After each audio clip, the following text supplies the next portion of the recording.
非联合演习规模很庞大，脸也丢大了，马克思应该看清美军实力了。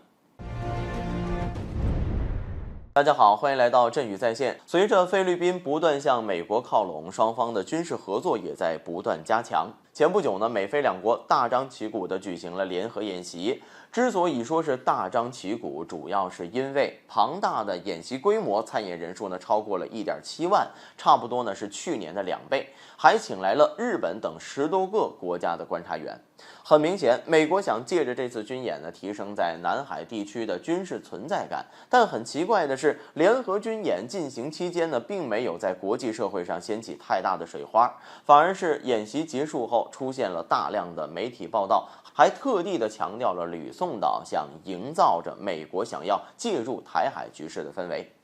听到这一消息的台当局呢，也是非常的激动，各种呢美国为了保台，正在台湾地区呢不断的努力的新闻漫天飞舞，甚至呢还将菲律宾称为美国的保台第一线。正所谓事出反常必有妖，一般情况下美国势必会不断的炒作联合演习，为何这次是例外呢？因为这次演习的规模很庞大，而美国的脸呢也丢大了。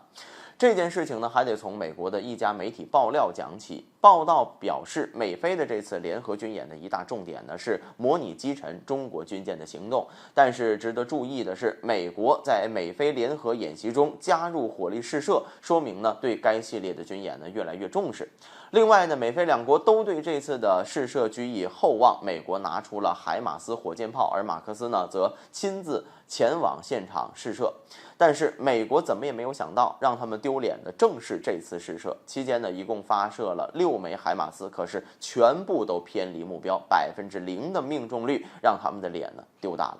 要知道，海马斯呢早就被西方媒体说成是俄乌战场的神话，但是美军的操作之下，海上目标命中的表现呢，还不如传统的炮弹，实在是让人笑掉大牙。大概率，海马斯就是一个炒作的神话吧。当然了，美国和菲律宾呢也不忘出来找补，一个认为没打中很正常，另一个呢则说是船只随波而动，已经离开了原定的位置。随后呢，美国为了挽回面子，只能派出 F-35B 把靶船击沉。不知道马克思和台当局看到美军的拉胯表现会如何感想？反正美军的真实实力呢，他们应该看得清楚，特别是亲眼见证的马克思了。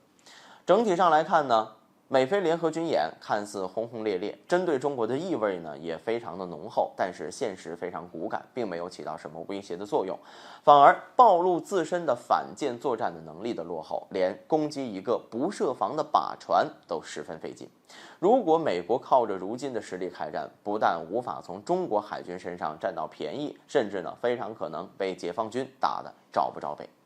这一下呢，中国可以安心了。好了，本期节目就到这里，欢迎大家点赞、分享精彩的评论。